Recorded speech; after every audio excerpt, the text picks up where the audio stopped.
चलिए, तो आज हम लोग वाला स्टार्ट करेंगे विद्युत चुंबकीय प्रेरण और प्रत्यावर्ती धारा का प्रैक्टिस सेट 3। ये यूनिट 4 है।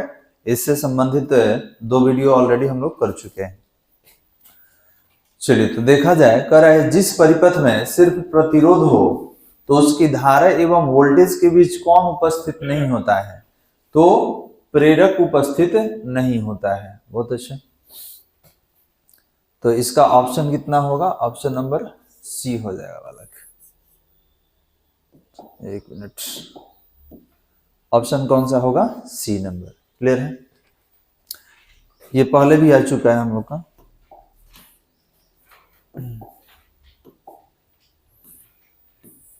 आते हैं क्वेश्चन नंबर 2 पे। क्वेश्चन नंबर 2 में क्या है? प्रतिरोध, प्रतिघात और प्रतिबाधा सभी को मापा जाता है। तो सभी को ओम से मापते हैं। सभी एक प्रकार का प्रतिरोध है, तो सबका मेजरमेंट किससे करेंगे? ओम से करेंगे। फिर क्वेश्चन नंबर 3 में कह रहा है तप्त तार अमीटर तथा तप्त तार वोल्ट मीटर क्रमशः धारा तथा विद्युत वाहक बल के किस मान को मापते हैं? तो याद रखेंगे, वर्ग माध्य मूल मान को मापते हैं। कौन सा मान मापेगा? वर्ग माध्य मूल मान। क्लियर है बालक? चलिए नेक्स्ट क्वेश्चन नंबर 4 पे आते हैं। Question number 4 and 5। Question number 4 क्या है कि डीसी परिपथ में धारिता प्रतिघात कितना होता है? तो इसको धारितीय प्रतिघात कहते हैं। इसको धारितीय प्रतिघात कहते हैं। और ये कितना होगा? अनंत होगा। क्लियर है? दिष्ट धारा की आवृत्ति क्या होती है? तो दिष्ट धारा की आवृत्ति 0 होती है। याद रखेंगे।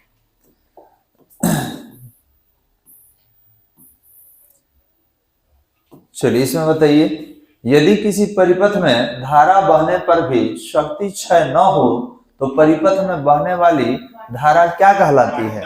वाटहीन धारा। बहुत अच्छा वाला। अगले क्वेश्चन में है ट्रांसफार्मर किस घटना के सिद्धांत पर काम करता है? बताइए। तो अन्योन्य प्रेरण। अन्योन्य प्रेरण।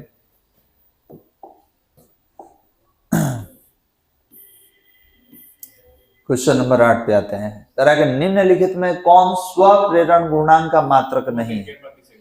बताइए कौन नहीं है वाला? वोल्ट एम्पियर प्रति सेकंड। बाकी सब कुछ चेंज कीजिएगा तो बाकी कन्वर्ट हो जाएगा। ठीक है? स्व प्रेरक गुणांक का मात्रक हेनरी होता है, हम लोग पढ़ चुके हैं। ठीक है? तो ये नहीं होता है। Option number D.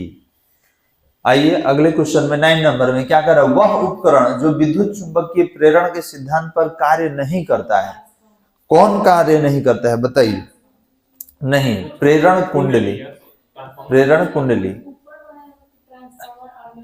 तो अन्योन्य प्रेरण एक तरह का विद्युत चुंबकीय प्रेरण ही है। चलिए, हो गया प्रेरण कुंडली। हाँ, ये बताइए, आराम से बताना है। करेगा हेनरी पर मीटर मात्रक है। किसका मात्रक है? बताओ जी तुम। चुंबकशीलता। चलिए ठीक। अगला क्वेश्चन है किसी एलसीआर श्रेणी परिपथ में अनुनाद की अवस्था में आरोपित वोल्टेज तथा धारा के बीच कालांतर होता है। 0 होता है। बहुत अच्छा।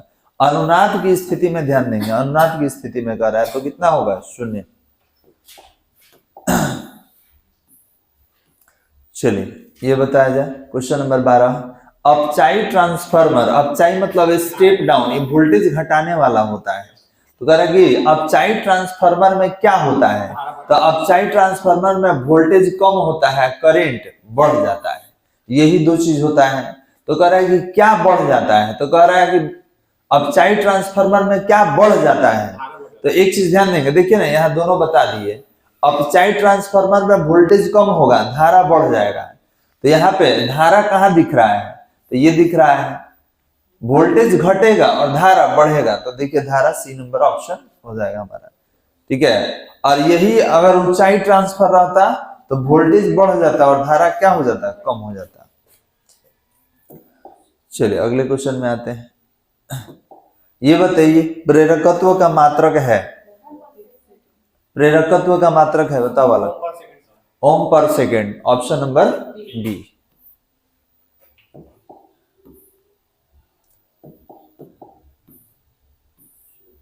फोर्टीन नंबर बताया जाए। क्या करेंगे, एक ऊंचाई ट्रांसफार्मर की द्वितीय कुंडली में धारा का मान प्राथमिक कुंडली की तुलना में होता है। तो समझिएगा ऊंचाई ट्रांसफार्मर है, ऊंचाई ट्रांसफार्मर को हम लोग स्टेप अप ट्रांसफार्मर कहते हैं। इसमें वोल्टेज ज्यादा होता है और करंट क्या होता है, कम होता है।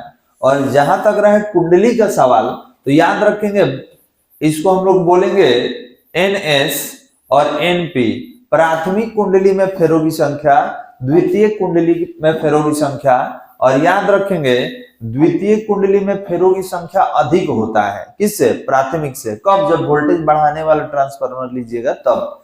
तो इसमें क्या करेंगे, एक ऊंचाई ट्रांसफार्मर की द्वितीय कुंडली में धारा का मान प्राथमिक कुंडली की तुलना में होता है।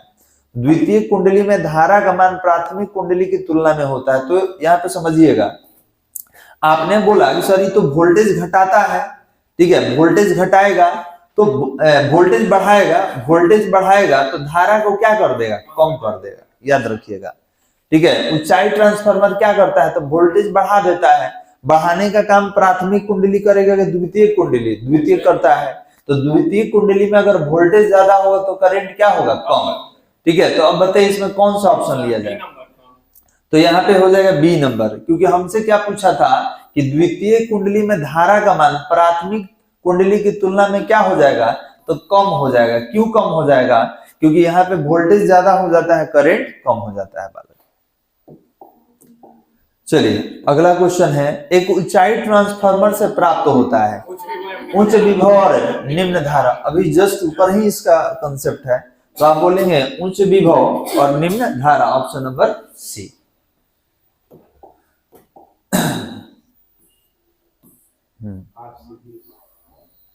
बताइए, शुद्ध संधारित्र में AC परिपथ में औसत शक्ति व्यय, तो याद रखेंगे आधा प्लस में होता है, आधा माइनस में। जब दोनों को जोड़िएगा तो औसत शक्ति व्यय क्या हो जाएगा, शून्य हो जाएगा।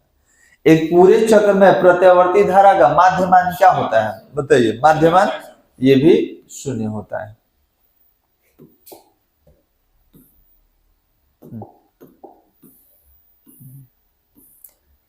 ये बताया किसी कुंडली की स्वप्रेरकत्व की माप होती है, किससे माप होती है, तो प्रेरित विद्युत वाहक बल की माप होती है। याद रखेंगे किसी कुंडली की स्वप्रेरकत्व का माप होता है, किसके लिए माप होता है, तो प्रेरित विद्युत वाहक बल के लिए माप होता है। अगला क्वेश्चन है 19 नंबर, किसी ट्रांसफार्मर में क्या संभव नहीं है, दिश धारा नहीं है। ये होता ही है, ये होता ही है, भंवर धारा बनता ही है, क्या नहीं होता है, दिश धारा, DC नहीं होता है इसमें।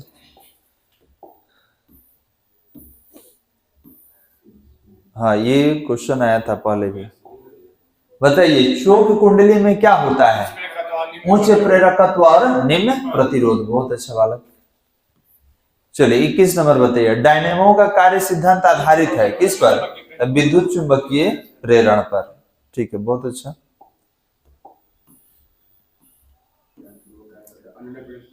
हाँ, ट्रांसफार्मर कार्य करता है, बताया जाए किस पे काम करता है, अन्योन्य प्रेरण के सिद्धांत पे। और क्वेश्चन नंबर 23 है, प्रत्यावर्ती धारा परिपथ में शक्ति व्यय होता है, किसमें होता है, तो आर परिपथ में होता है, आर परिपथ में, केवल प्रतिरोध में होता है।